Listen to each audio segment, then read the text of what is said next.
साथियों नमस्कार। आर्यादित्य चैनल पर आप सभी का हार्दिक स्वागत और अभिनंदन है। जो लोग हमारे इस चैनल पर नए हों कृपया लाइक, सब्सक्राइब और शेयर ज़रूर करें, और जो पुराने हैं वे लाइक, सब्सक्राइब और शेयर किए ही होंगे। अब आते हैं अपने हम चैप्टर पर, जो हम पढ़ाते चले आ रहे हैं। कारक प्रकरण एकदम समाप्त हो चुका है। आप हमारी पुरानी वीडियो को लौट करके आराम से आप देख करके जो भी जानकारी है उसको प्राप्त कर सकते हैं।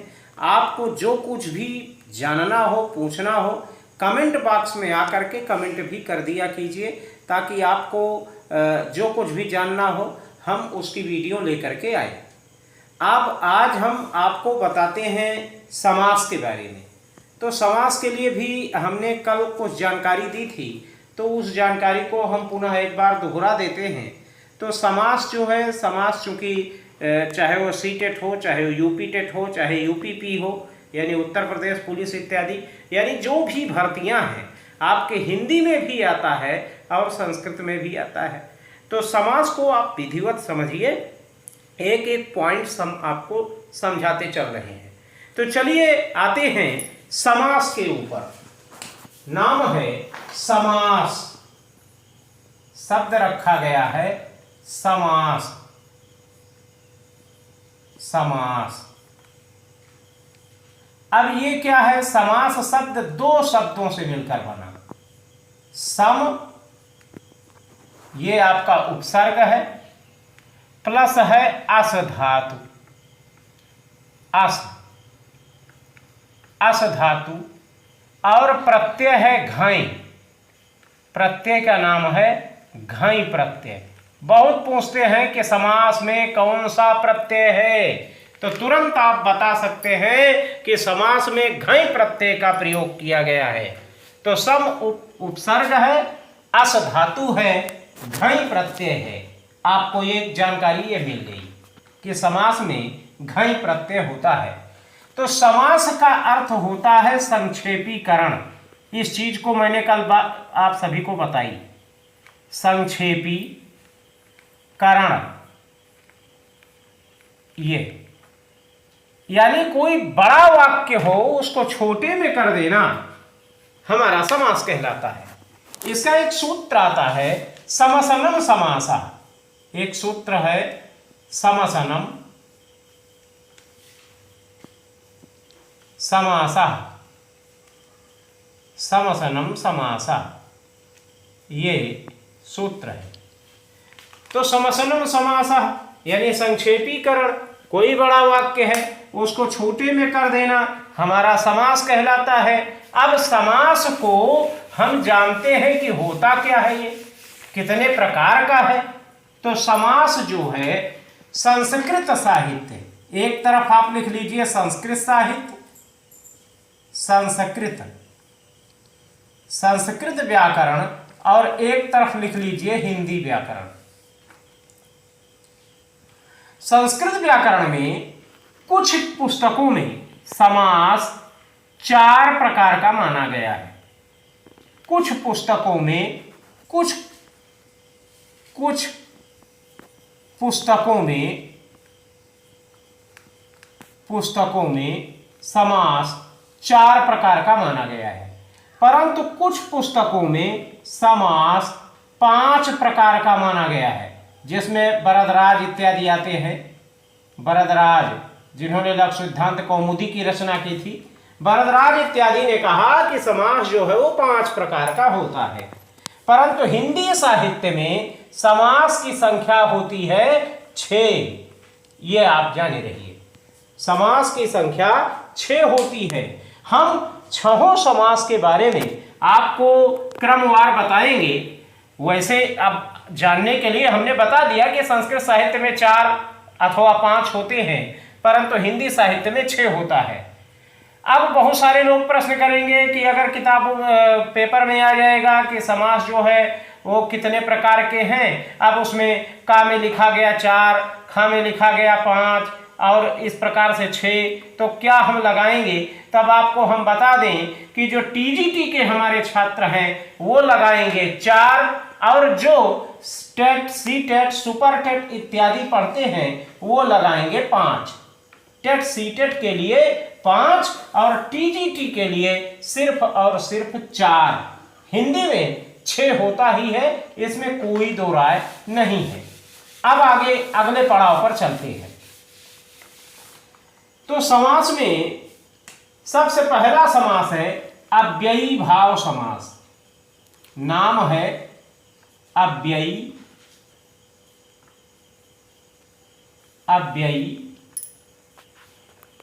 भाव समास। ये नाम है आपके समास का, जिसके ऊपर आज हम बताएंगे कुछ। अव्ययी भाव समास याद रखिए, अव्ययी भाव समास अव्यय से युक्त होता है। प्रथम पद प्रधानः अव्ययी भावः, ये आपका सूत्र है। प्रथम पद प्रधानः अव्ययी भावः, अव्ययी, काटिए इसको, सॉरी, प्रथम पद प्रधानः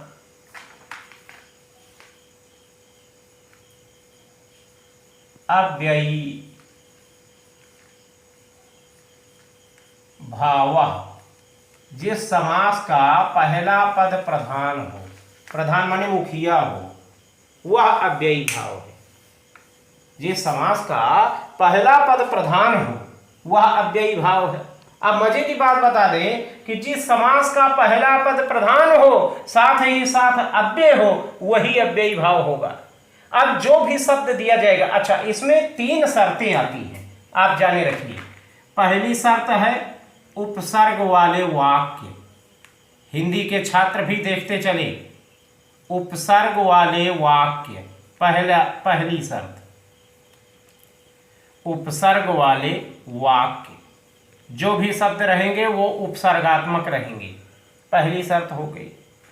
दूसरी शर्त है नदियों के नाम जो हैं, नदियों के नाम, ये भी अव्ययी भाव में आएंगे, अव्ययी भाव में आएंगी।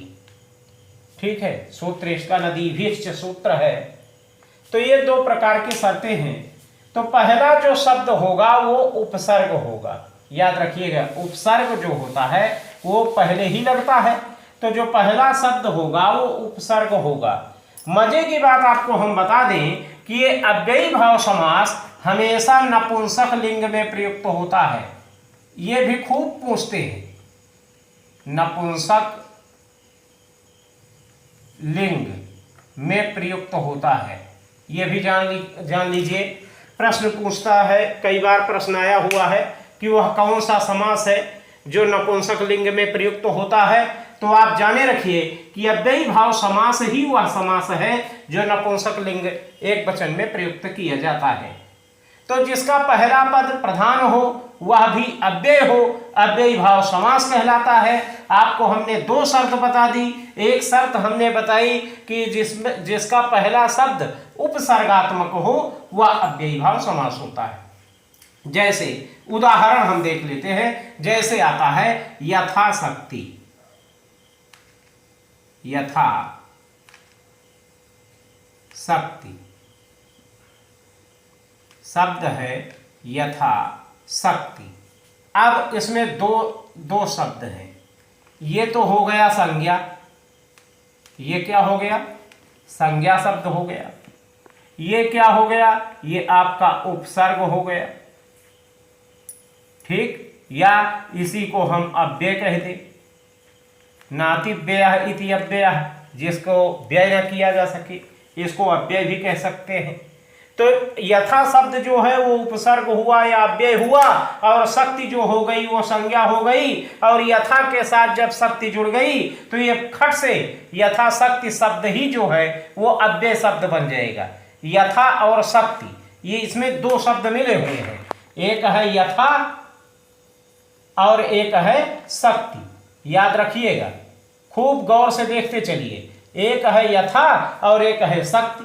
तो यथा जो है वो आपका उपसर्ग या अव्यय है और शक्ति आपका संज्ञा शब्द है। जब दोनों मिलकर के बन गया यथाशक्ति तो ये पूरा का पूरा वाक्य ही अव्यय हो गया। याद रखिएगा, पूरा का पूरा वाक्य अव्यय हो गया और अव्यय में नपुंसक लिंग एक वचन जैसा इसका प्रयोग कर दिया जाता है। अब इसको पहले एक तो ये जान लीजिए, दूसरा जानिए कि प्रथम पद प्रधान है, इसका पहला शब्द ही प्रधान है यथा।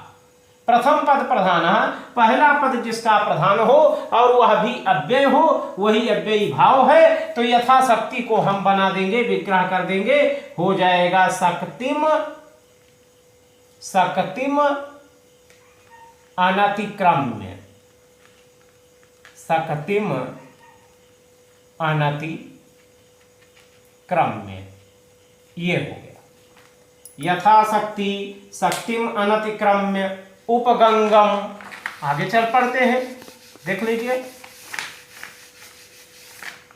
उपगंगम, उपगंगम,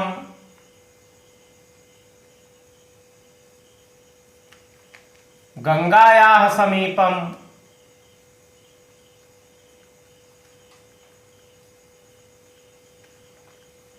गंगायाः समीपम, उपकृषणम। अब उप शब्द आ गया, ये आप देखते चलिएगा, उपकृषणम, कृष्णस्य समीपम,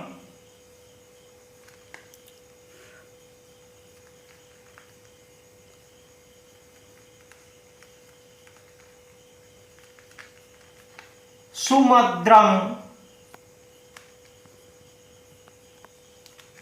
सुमद्रम, मद्राणाम समृद्धि,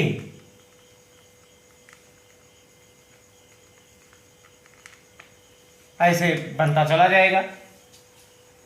ये आपके अव्ययी भाव समास। अब इसमें भी आप देख लीजिए, उप आपका दिखाई पड़ा। जैसे आपसे प्रश्न पूछेगा कहीं भी, किसी भी पेपर में जाएंगे, चाहे वो हिंदी का पेपर हो चाहे वो संस्कृत का पेपर हो, उसमें जब देखेंगे, जब आपको पहला वाक्य जो है खट से आपका उपसर्गात्मक दिखाई पड़े तो बिना को सोचे विचारे आप अव्ययी भाव की समास की तरफ आप ध्यान दे दीजिएगा, अव्ययी भाव समास की तरफ देखना शुरू कर दीजिएगा कि अव्ययी भाव समास ही इसमें हो सकता है। जैसे उप शब्द है, ये उप शब्द जो है उपसर्ग है, अव्ययी भाव समास। उपकृषणम है, उप उपसर्ग है, अव्ययी भाव समास। सुमद्रम है, सु शब्द जो है वो उपसर्गात्मक है, भैया अव्ययी भाव समास।